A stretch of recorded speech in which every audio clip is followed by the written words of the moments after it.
kardiovaskuler. Yang kedua tentang, hubungannya dengan paru, jadi ada infeksi saluran pernafasan atas dan bawah serta paru kronik. Sekarang kita bahas tentang kardiovaskuler dulu. Sesuai dengan anatomi dari jantung, jadi pembagian jantung itu kan ada, dari luar dulu ya, perikardium, miokardium, dan endokardium. Dan kalau dikatakan infeksi ya tinggal ditambahin tis tis tis tis gitu ya. Yang pertama kita bahas infeksi pada perikardium ya. Di sini saya tidak terlalu membahas bagaimana patofisiologinya, yang kaitannya dengan diagnosis ke perikarditis, mungkin bisa nanti kalian kombinasi dengan kuliah mungkin disampaikan sama penyakit dalam atau jantung. Saya lebih menekankan bagaimana, peran dari mikrobiologi untuk penegakan diagnosis ini. Ya, kalau di perikardium, dikatakan perikarditis tentu ada infeksi ya. Jadi kita mencari, apa penyebab infeksinya. Pada proses infeksi dari perikarditis ini biasanya ada, eee, apa ya, produk infiltrat ya, produk dari inflamasinya itu di kantong perikardium. Jadi di lapisan terluarnya nih. Ini kayak ada selanya gitu ya. Jadi dia, dibuang ke sini. Ibarat kulit itu kita kalau sedang kepanasan atau apa itu kan keluar cairan ya. Ya ini jantung juga mengalami seperti itu. Jadi dia dibuangnya di perikardium dulu. Tergantung sih, tergantung infeksinya.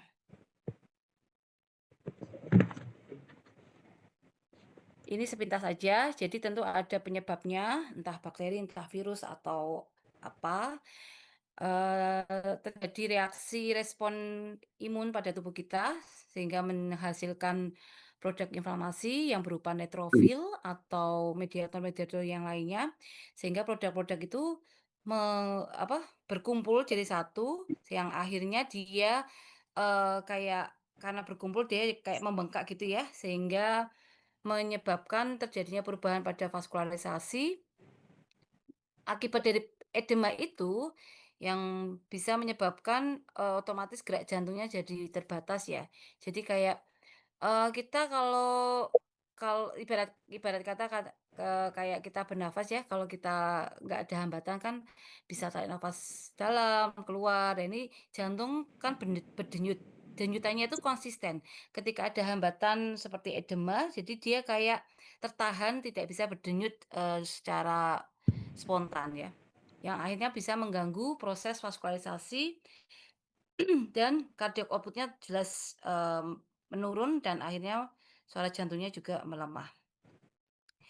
Secara etiologi, eee, banyak disebabkan sebenarnya, perikarditis ini banyak disebabkan entar entar,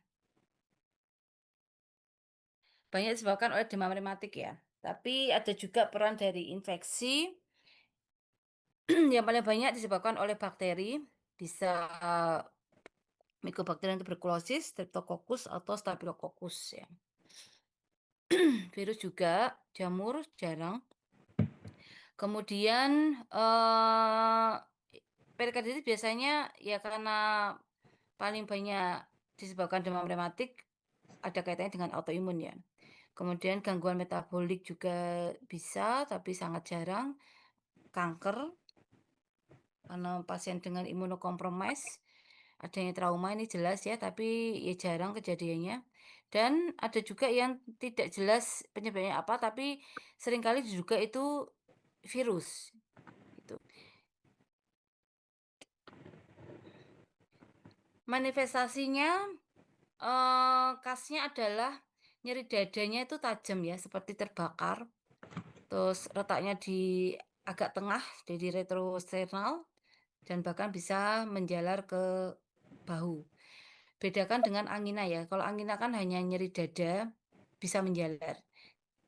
Dan ini,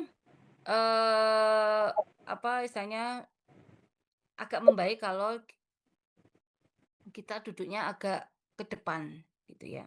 pasiennya itu loh, pasiennya duduknya agak ke depan. Kalau tiduran dia semakin berat. Kadang bisa disertai demam ringan, kalau ini disebabkan oleh bakteri biasanya ya, ada demam, sesak nafas jelas, kemudian pada pemeriksaan fisik, ya ini yang khasnya juga. Ada friction rub ya, jadi suara seperti gesekan kulit kasar banget. Takikardi dan ada pulsus paradoxus. Untuk memastikan diagnosis dari sisi penyakit dalam mungkin bisa, dilihat dari eko ya, ekokardiografi, ada penumpukan cairan di perikardium. Dan ini tanda-tanda jika, kalau ada tanda ini kita sudah bisa mengira-ngira ini, oh ini ke arah perikarditis. Tapi tentu ekokardiografinya harus, disertai ya. Jadi kapan sih dilakukan pemeriksaan mikrobiologi untuk perikarditis? Jika cairan yang dihasilkan, purulen, kemudian pada pemeriksaan didapatkan bukan pemeriksaan, pada pasien dengan simptomatik atau punya riwayat tuberkulosis, kemudian ini perikarditisnya ulangan, dan ada kecurigaan adanya keganasan. Sampel yang bisa diambil ini perikard perikardiosintesis, yaitu diambil difungsi bukan dari mikrobiologi yang ngambil, tapi tentunya dari bedah jantung ya. Bedah jantung yang ngambil, kemudian sampelnya kita lakukan kultur. Jika tidak mendapatkan itu, bisa juga dari darah ya, minimal dari darah. Karena, kalau hubungannya dengan vaskularisasi, kita kita bisa menggunakan, kultur darah. Pemeriksaannya ya standar ya, dari sederhana dulu gram. Kalau ada kecurigaan pada pasien, mungkin TB laten gitu, bisa kita tambahkan dengan pemeriksaan Zellnissen. Nanti praktikum kalian ada pemeriksaan Zellnissen ini untuk TB. Kultur jelas ini untuk, gold standarnya mikrobiologi. Jika tidak ditemukan kultur atau tidak jelas, dilanjut dengan PCR, atau jika disebabkan oleh virus, biasanya dilakukan pemeriksaan serologi dulu, rapid ya. Tapi ya dari lab sebenarnya bisa bisa terlihat ya kalau virus itu biasanya terlihat, limfositnya yang meningkat kayak gitu, kita udah curiga ke arah sana, oh ini karena kayaknya virus nih. Namun kalau kesulitannya jika limfositnya meningkat, neutrofilnya meningkat, nah itu yang agak, sulit ya. Jadi kadang-kadang antimikrobanya bisa 2, antivirus dan antibiotik. Untuk pengobatannya, lini pertama nonsteroid ya, nonsteroid, non-inflamasi. Ini antiinflamasi ya, tapi nonsteroid, kemudian ditambahkan kolsikin, ini kalau pengobatan kalian kombinasi dengan teori penyakit dalam ya. Kemudian bisa diberikan antibiotik jika memang disebabkan oleh bakteri. Bagaimana dengan, kalau ada TBC? Ya, lah dikombinasi dong dengan OAT-nya tetap. Kalau kita menemukan bakteri, basil tahan asam, ya, tetap OAT jalan, dimanapun tetap OAT jalan. Cuma, perbedaannya kalau mikotuberkulosis pada nanti kita beberapa nanti pertemuan selanjutnya kita bahas ini ya. TBC paru, ya OAT-nya ada standar ininya ya, pengobatannya. Tapi kalau TBC ekstrapulmonal biasanya OAT-nya tidak sesuai dengan kategori TBC. Dan yang paling buruk, penanganannya dengan operasi. Ini apa nih? Ketutupan. Oh, miokarditis. Ya. Miokarditis namanya aja mio ya. Mio itu kan kalau secara anatomis otot ya, otot jantungnya. Jadi bagian tengahnya dari jantung. Ini miokarditis. Iki. Kok.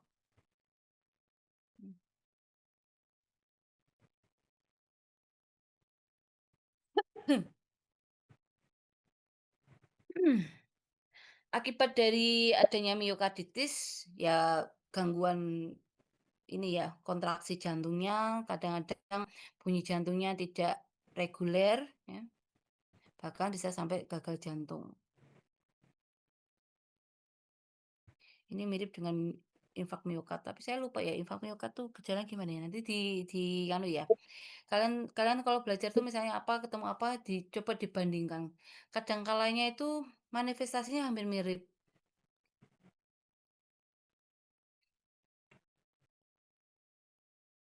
Secara etiologi, miokarditis bisa disebabkan infeksi ataupun non-infeksi.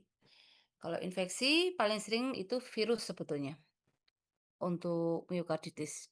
Tapi bisa juga disebabkan oleh bakteri, jamur atau, apa, mikroorganisme yang berbentuk spiral seperti Leptospira dan bisa bentuk rickettsia. Ini jarang juga. Jadi paling sering virus, yang kedua bakteri.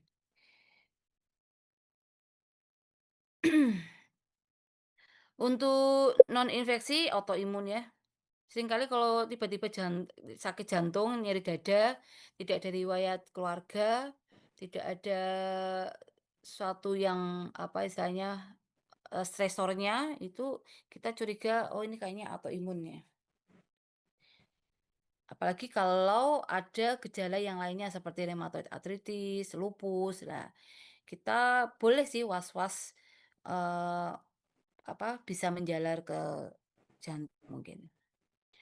Obat-obatan kemoterapi harus hati-hati. Jadi pasien yang imunokompromis itu ketika mendapatkan pengobatan imunosupresi, itu harus dipantau juga jantungnya, kadang-kadang side effect-nya ke jantung, ke ginjal, ya. Terus, akibat bahan kimia yang bersifat toksik, ini juga bisa, eee, terpapar jantungnya menimbulkan infeksi, atau akibat dari reaksi obat ya. Karena jantung itu adalah pusat dari vaskularisasi, pusat dari hemodinamik ya. Hemodinamik itu gimana maksudnya? Darah itu kan membawa semua yang ada di dalam tubuh kita, dalam arti ya nutrisinya, kalau kita ada pengobatan dia dibawa oleh darah. Nah, kadang-kadang pengobatan yang tidak rasional, tidak tidak pada apa, tidak sesuai dengan, fungsinya, indikasinya, itu, jantung bisa ikut terpapar. Yang kedua ginjal ya. Jadi makanya harus hati-hati pada penggunaan antibiotik seperti antibiotik dan obat-obatan yang lainnya. Tapi ini tentunya harus dibuktikan dengan pemeriksaan ya. Jadi bukan, eee, ini saya bicara sama kalian kan karena kalian mahasiswa kedokteran. Kalau ini disampaikan ke masyarakat, ini bisa disalahartikan. Jadi semakin semakin apa ya, kok parno sih? Bukan. Mitosnya ya. Mereka punya mitos tuh gini, kalau minum obat itu nanti ginjalnya rusak, nanti badannya jadi makin lemah. Nah, padahal kan obat itu kalau sesuai dengan targetnya tidak masalah. Misalnya kita sakit kepala, minum obat sakit kepala, ya ada targetnya. Tapi yang salah itu, tidak sesuai indikasi tapi diberikan. Atau kelebihan dosis, atau dosisnya malah tidak sesuai, ya itu yang kadang-kadang, eee, side effect-nya bisa kemana mana. Untuk miokarditis yang tadi saya bilang ya paling banyak karena, eee, virus, jadi tentu pada tubuh kita akan terjadi respon imun, mana yang, bereaksi, tentunya dari bawaan dulu ya. Dari bawaan ini beberapa apa ya, sel dari respon imun bawaan atau alamiah dari tubuh kita ini bisa bisa terdeteksi dengan pemeriksaan khusus ya. Ini jarang dilakukan, tapi kalau kita curiga adanya autoimun misalnya ya, autoimun itu boleh aja kita nambahin ini. pemeriksaannya. Kemudian kalau ulangan, ya ini sitokin, ini bisa dicek. Untuk diagnostiknya kalau virus ya tadi saya bilang PCR ya, pemeriksaan serologi paling dasarnya dulu. Dan terapinya kalau virus ya biasanya interferon, ini mahal banget interferon. Untuk mendapatkan pengobatan interferon imunoglobulin, apalagi imunoglobulin ini, kalau di rumah sakit tuh kayak ada pengawasnya, PPRA-nya, harus ACC, decision maker-nya, ketua PPRA-nya dulu, kemudian penentunya di manajemen, kayak gitu. Ya paling dasar ya antivirus dulu, terapinya kalau virus ya. Nah ini gejala miokarditis, awalnya mudah lelah, ada nyeri dada, sesak, gejalanya mirip flu, ya karena cepat lelah gitu loh.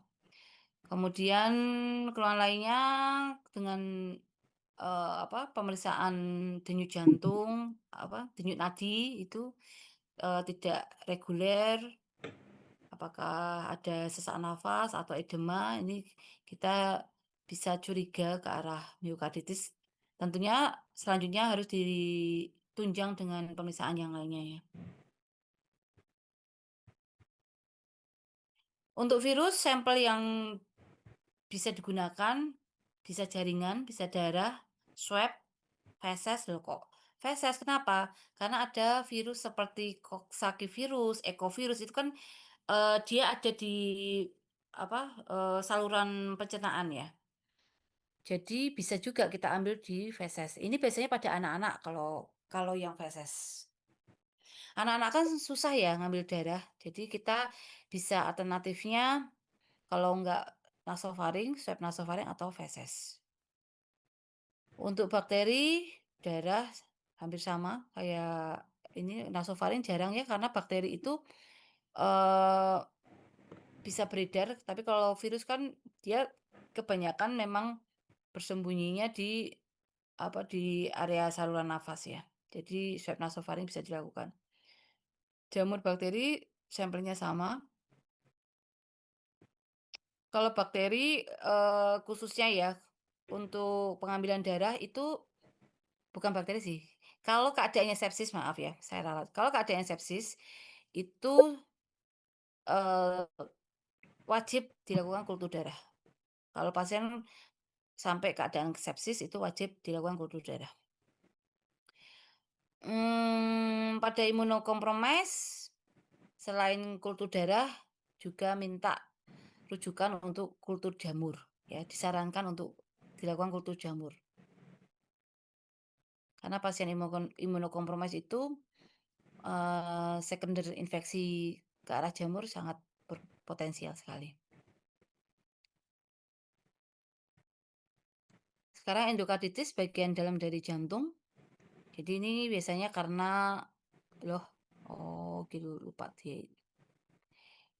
dihapus tadi. Jadi biasanya kelainan pada katup jantungnya dan kalau ini infeksinya disebabkan oleh mikroorganisme biasa sering dikenal dengan IE atau infektif endokarditis. Ini etiologinya ada bakteri kokus, ada bakteri maaf gini, ada bakteri gram positif, ada bakteri gram negatif. Gram positifnya biasanya bentuk yang kokus ya. Apa saja? Ya ini, Staphylococcus aureus, Streptococcus, Enterococcus, Cons. Cons itu apa masih ingat? Cons koagulase negatif ya. Koagulase negatif Staphylococcus. Ini kebalikan dari aureus. Kalau aureus kan katalase positif, koagulase positif. Nah, ini yang koagulasinya negatif, tapi masih itu family Staphylococcus. Satu genus Staphylococcus.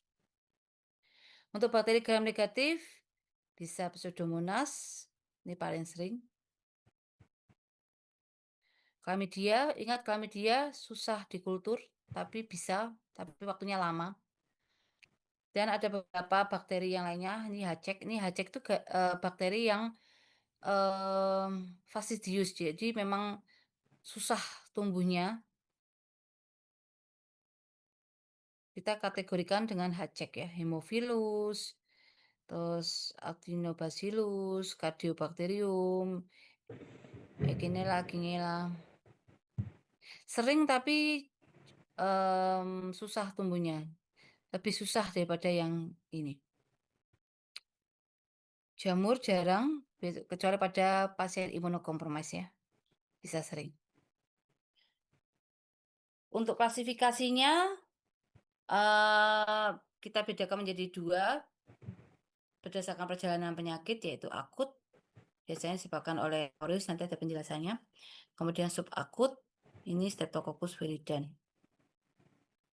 Dan berdasarkan, anatominya, jadi kondisi katupnya, bisa secara alami atau prostetik, ini buatan, atau karena penggunaan, eee, narkotika.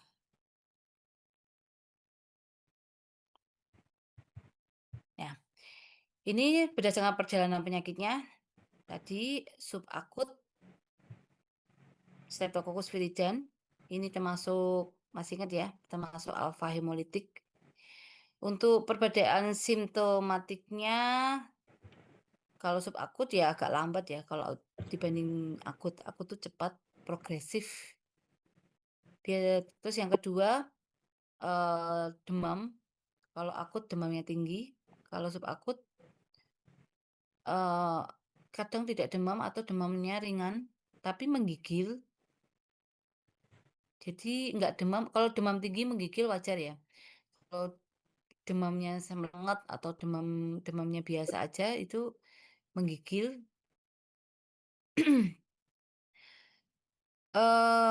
Tadi Streptococcus viridans, ini alfa hemolitik. Alfa hemolitik itu gimana bentuknya? Atau yang sejenis alfa hemolitik apa? Coba tak panggil ya. Aduh, Eh, siap-siap. Sebentar, mana nih?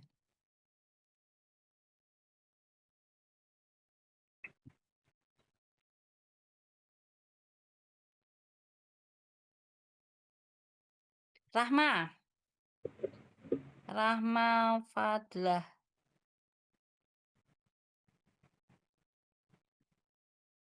Rahma,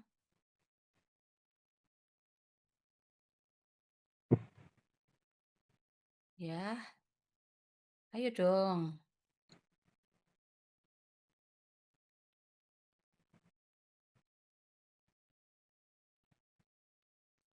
Yunan mungkin bisa bantu Yunan?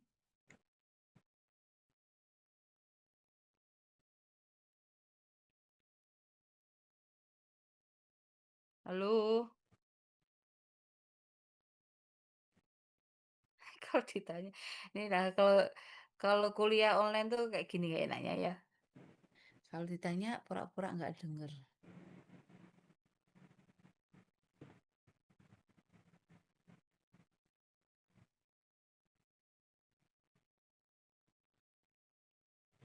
Astika, mungkin bisa bantu teman-temannya Astika. Ya mungkin yang alpha hemolitik selain viridanis itu ada Streptococcus pneumonia. Iya, iya benar-benar. Tar, ini kok, nah, dah, kok jadi begini lagi? Sebentar, stop share dulu deh.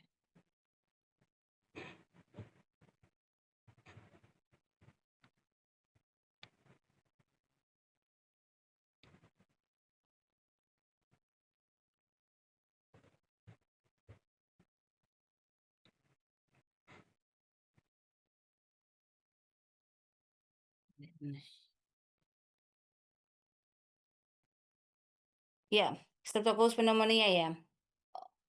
Membedakan antara yang Friden pakai apa?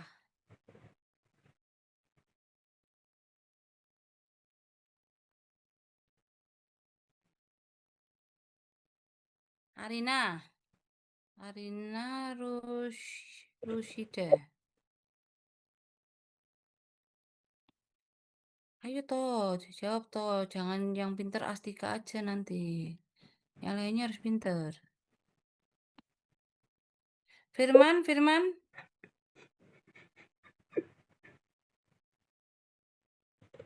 Firmansyah. Iya dok. Alfa hemolitik tadi udah dibantu sama Astika. Jadi ada Streptococcus pneumonia, ada Streptococcus viridans. Untuk membedakan keduanya pakai tes apa? Pakai optosin dok. Optosinnya. Kalau viridan optosinnya? Optosinnya viridan itu yang biru dok. Apa? Kok yang biru? Apanya? Iya, iya kan dok. Positif apa negatif kalau viridan? Negatif dok kalau viridan. Negatif ya, tidak ada zona hambat ya. Tidak ada, ya, tidak ada zona yang menjauh gitu loh. Itu membedakan itu.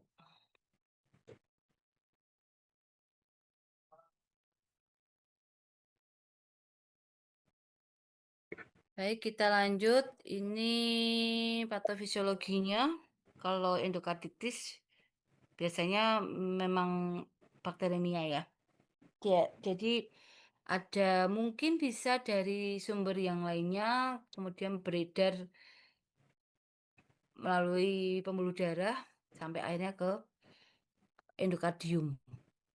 Ya, di situ nanti bakteri tadi yang sudah masuk di endokardium dia mengalami berkembang biak, mengalami replikasi dan lain-lain. Akhirnya dia melekat ya. Terus bakteri itu kan punya kemampuan membentuk biofilm. Ya. Biofilm itulah yang akhirnya bisa menimbulkan gumpalan yang bisa menimbulkan trombus nantinya. Dan kalau sampai mengenai katup ya jadi ya itu ya bisa anfal gagal jantung bahkan sampai kematian. Ini manifestasinya murmur ya, bunyi jantungnya khas juga.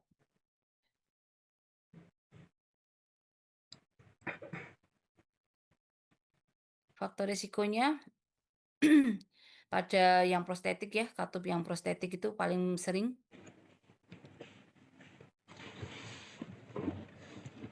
Sebagai diagnosis ya karena endokarditis dia paling dekat dengan vaskularisasi, paling dekat dengan sirkulasi. Biasanya ada pengaruhnya dengan penurunan HB. Endokarditis ini seringkali leukositnya meningkat, kemudian LD-nya meningkat. Dan endokarditis paten harus dilakukan kultur darah. Kultur darahnya tidak bisa satu tempat, tapi 3 tempat. 3 tempat itu gimana? Tangan kanan kiri, nanti ada penjelasannya. Tangan kanan kiri dan satunya sebelah kaki, entah kanan entah kiri terserah. Kenapa harus 3 tempat? Karena kita mau mencari bakteremianya sejauh mana. Ya. Dan kulturnya ini tidak hanya yang bersifat aerob, anaerob juga diperlukan. Standarnya harusnya 3 tempat aerob dan anaerob standarnya. Cuma kadang-kadang ada kebanyakan sih di Karyadi aja 3 tempat bukan 3 aerob 3 anaerob. Karena kan berpengaruh pada budget juga ya, pengeluaran. Jadi biasanya 2 aerob, 1 anaerob. Yang anaerobnya diambil entah biasanya yang kaki. Biasanya yang kaki yang anaerob. Atau 3 tempat aerob semua boleh, nggak apa-apa.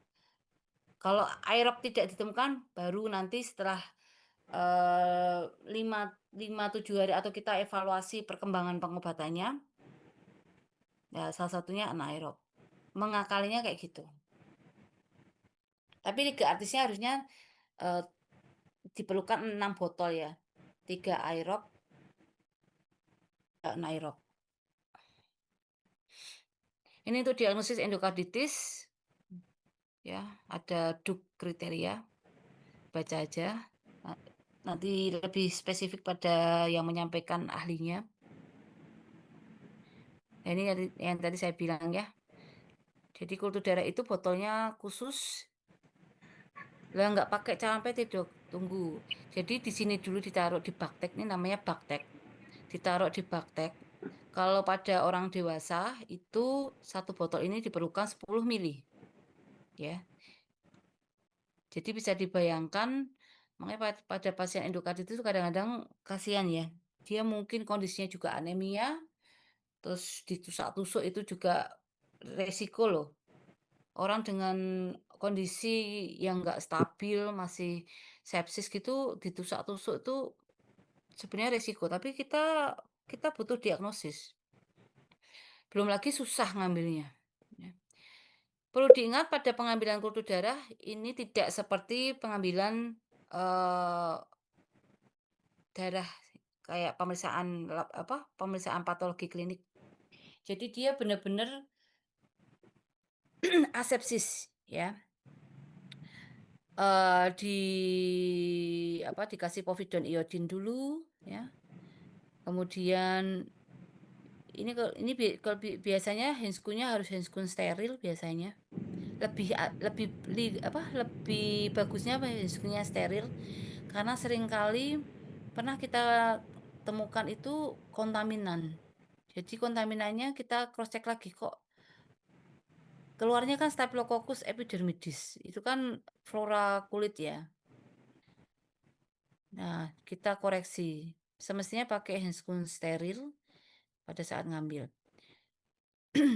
Dan pengambilannya kalau bisa langsung pakai vacuum thinner. Jadi kayak ada wing needle ini ya, terus langsung disambungkan nih vacuum thinner ini. Jadi begitu tusuk itu langsung masuk ke dalam botol.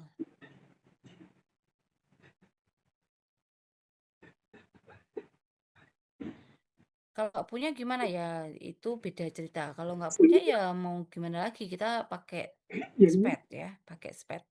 Tentu kalau mau ngambilnya kultur darah 3 tempat ya spetnya ada 3. Jangan lupa pada saat mau memasukkan di sini tentu di antiseptik dulu, desinfeksi dulu di sini di botolnya. Ini kan ada tutupnya ya, kayak obat itu loh. Jadi ada kayak penutupnya besi gitu ya. Terus ini dibuka, ya kita kasih alkohol swab dulu, baru kita tusukkan. Untuk pengambilan 3 tempat tidak langsung bersamaan 3 tempat, ditutup semuanya gitu enggak ya, ada jedanya.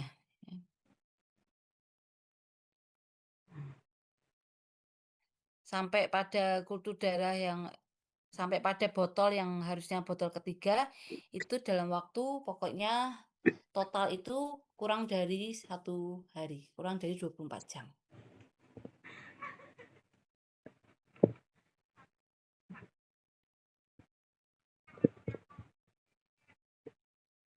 Ini tadi saya bilang ya.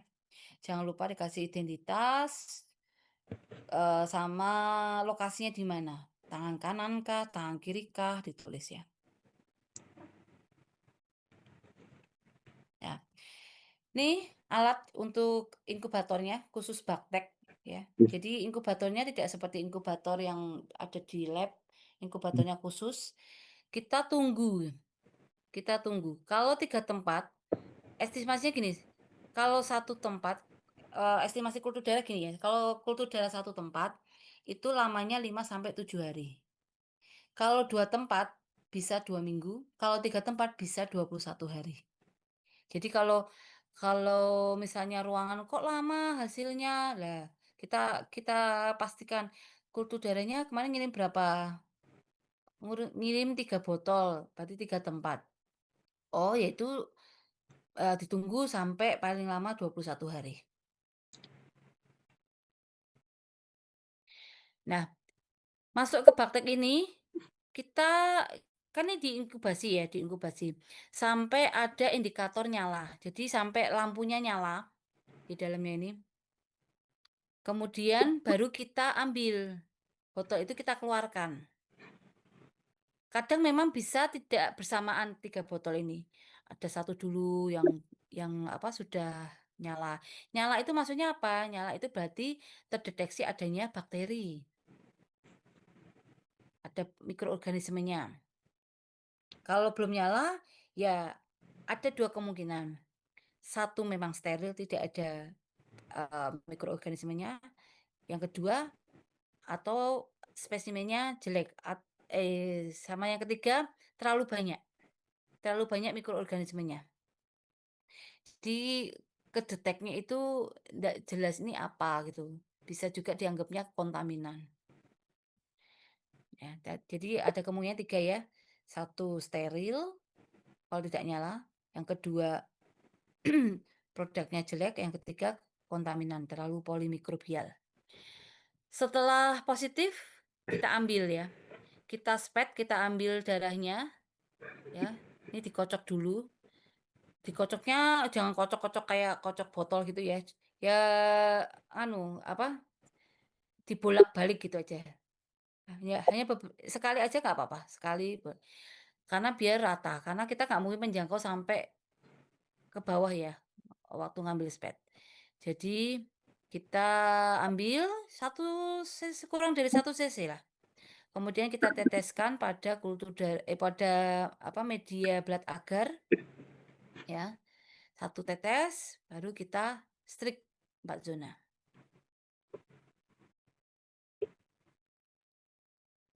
Kemudian dimasukkan ke dalam inkubator yang biasanya, yang kayak di lab itu.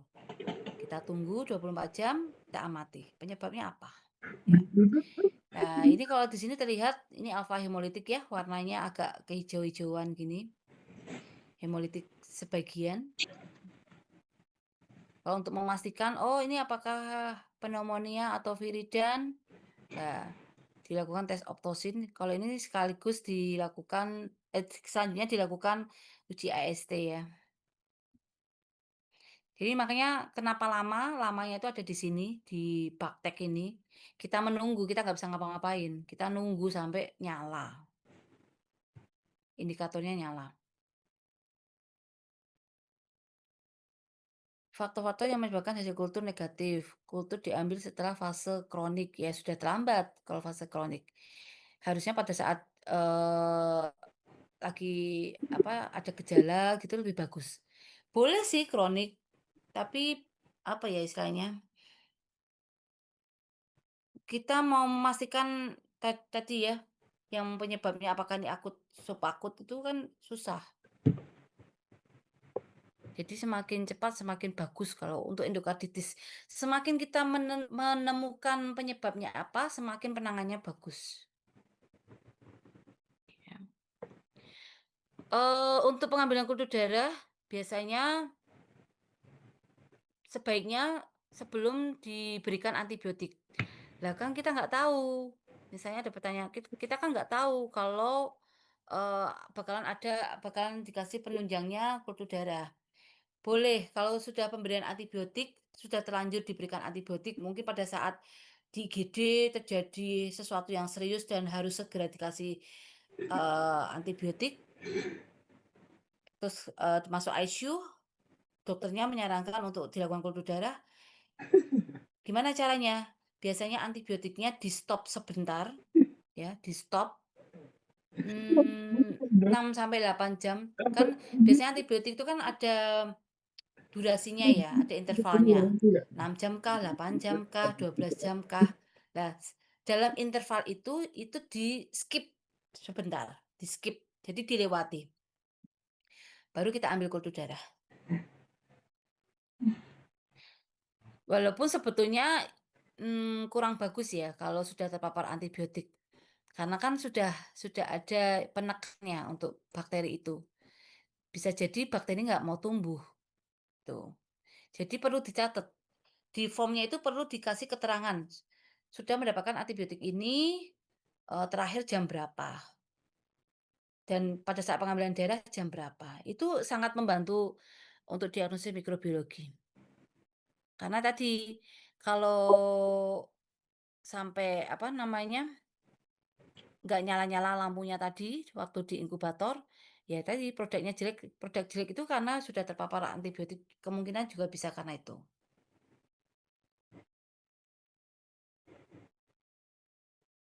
Kemudian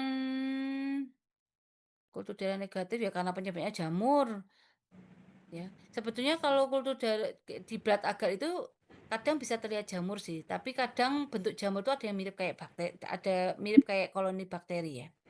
Kalau pada pasien imunokompromis yang sebelumnya tadi saya sampaikan, dianjurkan sekaligus untuk kultur jamur maksudnya, kultur jamur. Jadi darahnya tadi ya ditanam di SDA, Sebarai dextrose agar.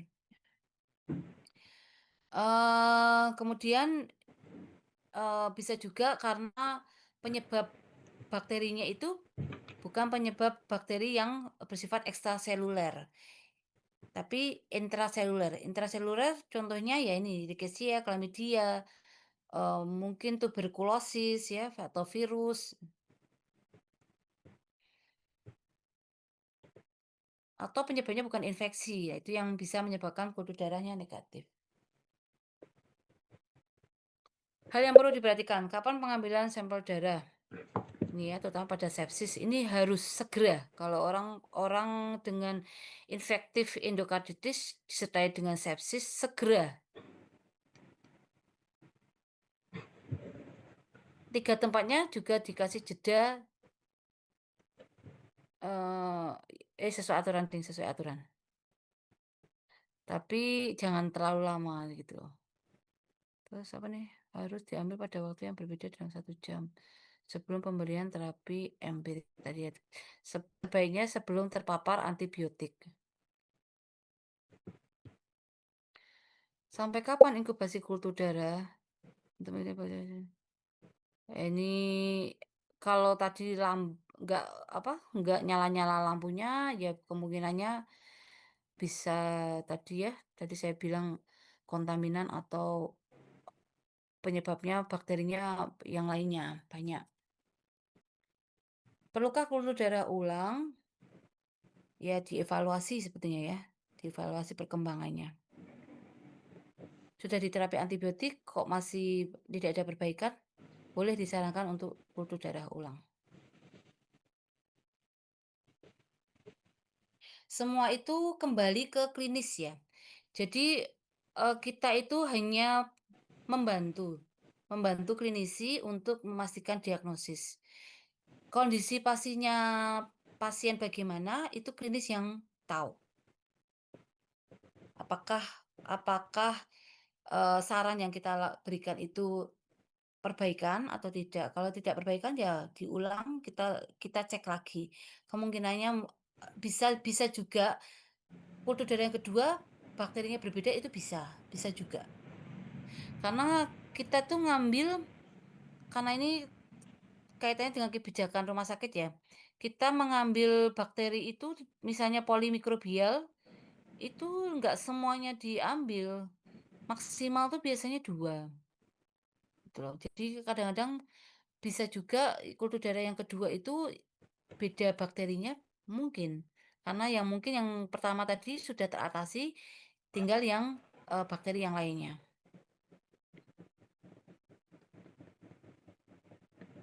Antibiotik ya jelas penyebabnya bakteri yang jelas ya. Kemudian pemberiannya intravena tidak bisa oral dan ini jangka lama pengobatannya.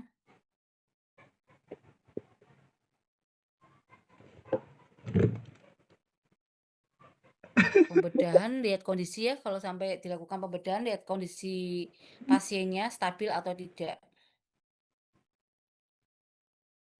Ya, pengobatannya bisa sampai 1 bulan lebih.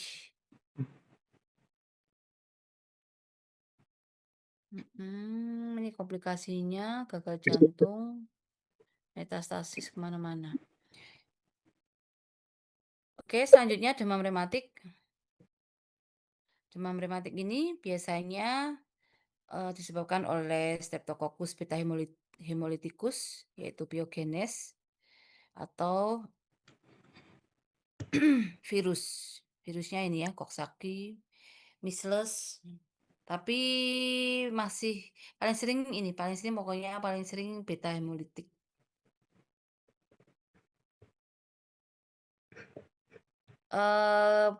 Bagaimana bisa terjadi Streptococcus pyogenes? Kita harus melihat riwayat pasiennya juga. Jadi ditanyakan. Pyogenes ini kan bisa dari sumbernya infeksi saluran pernafasan ya, faringitis. Ada nggak sebelumnya gejala faringitis? Itu. Jadi ini ada namanya proses respon imun namanya mimikri. Jadi mimikri itu antibodi tubuh kita mendeteksi antigen Streptococcus pyogenes di tempat lain. Ya, proses respon imunnya mimikri. Diagnosis demam rematik dengan kriteria Jones. Ini baca aja. Ini tadi ya, saya bilang faringitis, ada nggak sebelumnya gejala faringitis? Apalagi faringitisnya lama dan ditanya ya, apa, faringitisnya sudah diobati belum? Obatnya dari mana? Pengobatannya apa? Didapat dari mana? Harus jelas. Karena seringkali, faringitis yang pengobatannya diobati sendiri tanpa tanpa berobat ke dokter, atau bahkan obatnya beli langsung di apotik, ya disarankan sama mbak apotiknya itu, "Oh minum aja antibiotik ini." Terus seringkali masyarakat itu nggak tuntas pengobatannya. Jadi menganggap, oh sudah enakan, 1, 2 kali minum antibiotik sudah enakan terus di-stop. Kan jadi satu resisten, yang kedua kalau ini penyebabnya pyogenes, hati-hati tadi ya, bisa menyebabkan demam rematik bahkan bisa mengenai di ginjal.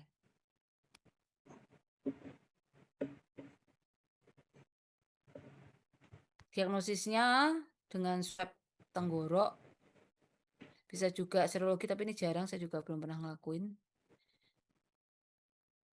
Kemudian ini diagnosis secara klinisnya ya, dengan eko. Oh ini biogenes. Coba saya tanya lagi, siapa nih? Mana nih?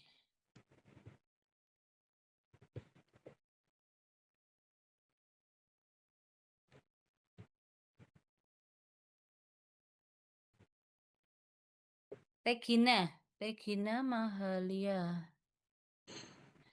Iya, Dok. Tadi biogenes termasuk apa ya, Regina? Termasuk beta hemolitik atau alfa hemolitik? Beta hemolitik. Beta hemolitik. Selain biogenes yang beta hemolitik apa?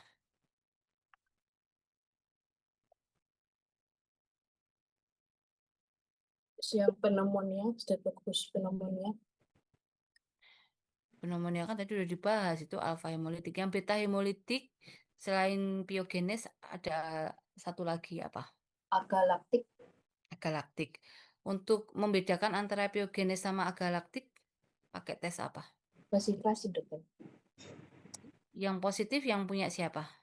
Biogenes. Biogenes ya. Terus kemudian ini ya tes PIR ini positif juga. Oke. Diingat ya. Yang lainnya diingat walaupun nggak ditanya. Terapi antibiotiknya kalau ini Streptococcus karena gram positif ya biasanya golongan penisilin ya.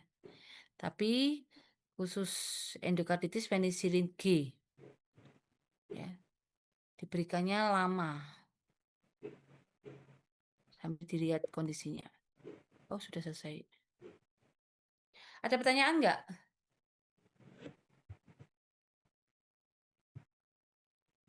Adakah pertanyaan?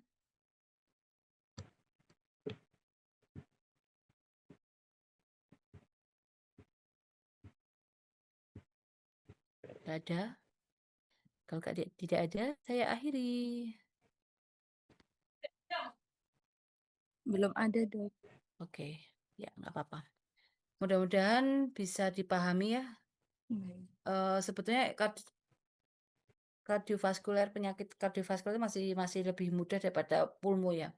Pulmo itu banyak ininya, banyak penyakitnya.